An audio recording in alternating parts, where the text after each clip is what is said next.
Halo teman-teman, jumpa lagi di podcast bersama Ikatan Wajib Pajak Indonesia (IWPI), langsung dengan Ketua Umum IWPI Bapak Rinto Setiawan. Halo Pak Rinto, apa kabar? Masih semangat hari ini Pak? Ya, selalu semangat, Mas. Oke, kali ini IWPI akan membahas mengenai pengadilan pajak lagi nih ya. Mau mengevaluasi praktik persidangan di pengadilan pajak. Memangnya ada yang salah atau apa nih Pak dari praktik Ya. persidangan di pengadilan pajak? Jadi ini adalah materi yang disampaikan oleh P5I, Mas ya. Ini diwakili ini Mas ya, Pak Re, ini kami rangkum. Ini makanya konten kali ini kerjasama P5I dengan IWPI. Ini kan kita hadir sama Mas Awan kan minggu lalu Mas ya, tanggal 3 Maret tahun 2026 Mas ya, Hmm. untuk undangan audiensi terkait dengan pemindahan pengadilan pajak ke Mahkamah Agung, yaitu menjadi satu atap di bawah Mahkamah Agung. Hmm. Karena adanya putusan Mahkamah Konstitusi, Mas Awan. Hmm. Ini poin-poinnya saya sampaikan. Nah, ini Mas. Ini Mas ya, ini evaluasi praktek persidangan pengadilan pajak Mas ya. Ini evaluasi praktek persidangan pengadilan pajak, upaya untuk menjamin akses keadilan, akses to justice bagi wajib pajak. Hmm. Ini latar belakangnya adalah krisis representasi hukum Mas. Terdapat ketimpangan ekstrim antara jumlah wajib pajak dan praktisi pembela hukum Mas, atau yang mempunyai izin kuasa hukum di pengadilan pajak. Hmm. Jumlah wajib pajak yang terdaftar di DJP online ataupun Kotek sekitar 77 juta orang, baik wajib pajak orang pribadi maupun wajib pajak badan. Hmm. Sedangkan jumlah kuasa hukum di pengadilan pajak kurang dari 2.000 orang, Mas Awan. Hmm. Nah, total praktisi pajak, termasuk yang di ini Mas ya, termasuk konsultan di luar pengadilan, itu hanya 10.000 orang. Hmm. Jadi yang bisa berbicara di pengadilan pajak hanya 2.000, ya total yang bisa beracara di pengadilan pajak termasuk konsultan pajak itu sekitar 10.000 orang. Ini keterlambatan sidang masalah ini Mas, masalah majelis SDTK. Jadi Hmm. sidang pemeriksaan perdana khususnya gugatan dinilai terlalu lama, memakan waktu hingga 8 bulan. Jadi Hmm. sidang SDTK ini adalah sidang di luar tempat kedudukan, Mas. Jadi misalkan saya ini misalnya menggugat ini Mas ya, SDTK. Nah, itu Hmm. karena sidangnya minta offline, Mas, di dalam e-court. Nah, itu nanti ini Mas Awan, apa? Hmm. Sidangnya itu biasanya dilakukan di luar tempat kedudukan, Mas. Jadi di wilayahnya pengaju. Kalau saya ini di Malang, itu nanti akan SDTK-nya di Surabaya, Jawa Timur, Mas Awan. Hmm. Nah, sidang pemeriksaan perdananya, khususnya gugatan, dinilai terlalu lama, memakan waktu hingga 8 bulan sejak diajukan. Ini contoh kasusnya gugatan didaftarkan 26 September 2025, sidang perdana baru digelar 20 Mei 2026, Mas. Ini di Majelis Hmm. SDTK Surabaya.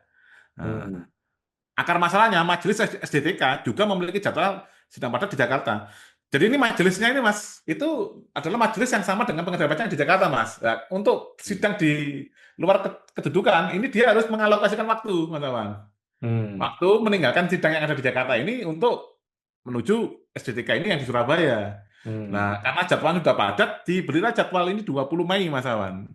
Padahal untuk gugatan, termasuk ini Mas ya, kan itu gugatan adalah 3 bulan ditambah perpanjangan itu 6 bulan ditambah perpanjangan 3 bulan itu total 9 bulan Mas. Kalau gugatannya di sidang di bulan ke-8 berarti kan cuman bisa bisa saja cuman sekali atau 2 kali sidang aja Mas Awan.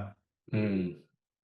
Mas, dampak keterlambatan jangka waktu sidang. Nah, ini Mas, jangka waktu penyelesaian perkara gugatan dibatasi 6 bulan dapat diperpanjang jadi 9 bulan karena tambahan 3 bulan tadi Mas ya.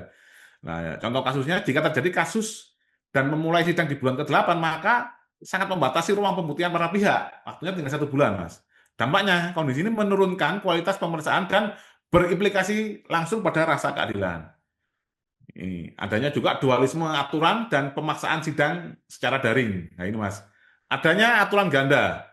Per 3 2016 itu luring dan per 1 2023 itu daring.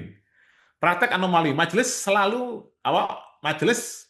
seringkali memaksakan persidangan secara daring online meskipun aplikasi e-Taskcode dan pihak wajib pajak secara tegas memilih luring untuk onset. Dampak, wajib pajak di wilayah timur seperti Papua yang jauh Mas sering dirugikan karena kendala infrastruktur digital atau jaringan.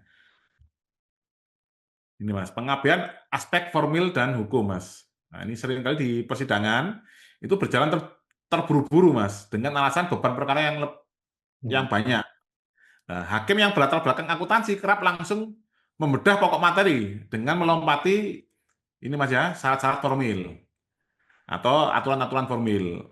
Kaidah hukum, jika keputusan cacat formil, misal keberatan terbit tanpa permohonan, ya, sengketa harus dikabulkan tanpa perlu menguji materinya. Nah, seperti itu Mas Aman. Hmm. Inkonstitusi pembuktian di muka sidang. Nah ini, saksi seringkali ditemukan praktek di mana saksi dari wajib pajak maupun fiskus tidak diangkat sumpahnya sebelum beraksi. Nah, ini padahal tidak disumpah tapi sudah dijadikan alat bukti di dalam persidangan Mas oleh majelis hakim. Novum atau bukti baru, terdapat inkonstitusi perlakuan. Beberapa perkara menggelar sidang khusus untuk sumpah novum, sementara perkara lain mengabaikan.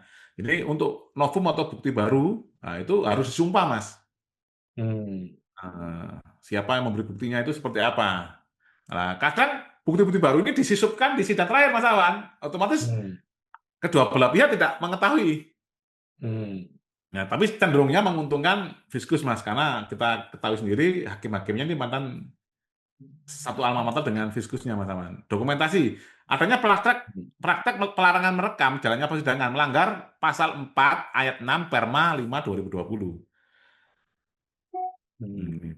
Prematur hearing dan waktu putusan yang berlarut Mas. Sidang prematur. Nah ini, sidang perdana digelar padahal proses jawab menjawab berkas administrasi belum selesai dilaksanakan. Ini contohnya gini Mas, itu kan saat kita mengajukan gugatan, nah itu kan dari pihak fiskus itu membuat jawaban. Setelah membuat jawaban, baru ada tahapan namanya bantahan. Nah, ini kadang mereka memberikan jawaban, kita belum sempat membuat bantahan, sudah dipanggil sidang pertama. Maksudnya seperti itu Mas Awan. Hmm. Nah, terus penundaan putusan, jeda pengucapan putusan bisa sangat panjang, mencapai lebih dari 3 tahun. Sejak persidangan dinyatakan cukup atau selesai, 15 bulan untuk banding dan 9 bulan untuk gugatan. Jadi kadang itu putusannya Mas, sidangnya terburu-buru tapi putusannya bisa 3 tahun kemudian. Hmm.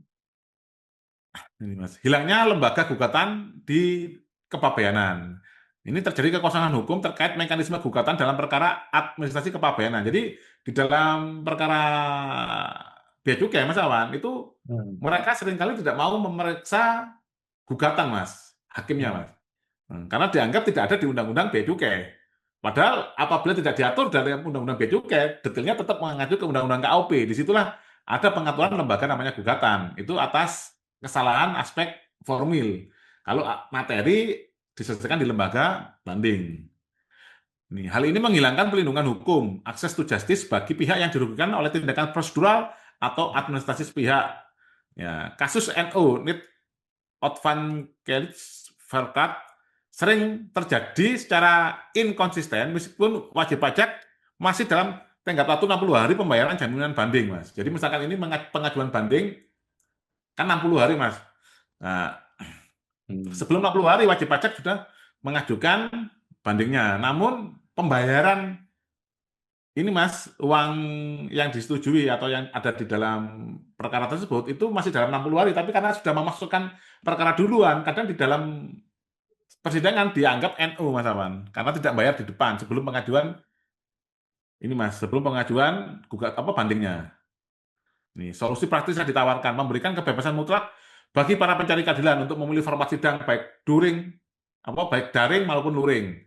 Hmm. Nah, mengakomodasi opsi pemindahan lokasi sidang ke Jakarta bagi sengketa SDTK jika kedua belah pihak menyepakati guna menghindari jeda 8 bulan. Ini maksudnya tadi Hmm. kan misalkan jauh di Surabaya Mas ya. Cuman kedua Hmm. belah pihak mau sidangnya di Jakarta, ya udah langsung di SDTK-nya di Hmm. Jakarta aja itu Mas Awan. Hmm. Menghindari biar tidak terlalu lama 8 bulan. Yang ini solusi yang ketiga adalah menegakkan aturan pembuktian dan pembacaan putusan yang mengikat bagi majelis hakim melalui standarisasi MA. Jadi misalkan maksimal berapa bulan harus diputus Mas, misalkan maksimal 3 bulan sudah harus ada putusan, Mas Awan. Terus pembuktian harus dia dilakukan sumpah, seperti itu Mas Awan. Hmm. Oke, begitulah teman-teman ya, segitu sulit dan kacaunya sidang pengadilan pajak ya. Mereka fokus pada keinginan dari pribadi si hakim-hakim itu tanpa mempertimbangkan keinginan dari si para pihak gitu. Padahal kan ini pengadilan muncul untuk mengakomodir para pihak, bukan Iya, mengakomodir maunya si hakim. iya. Ya begitulah lika-liku di negeri Konoha, teman-teman. Ya, Baik, terima kasih Pak Rinto informasinya. Sampai jumpa di ya. podcast berikutnya, Pak. Terima Sama, kasih. Mas.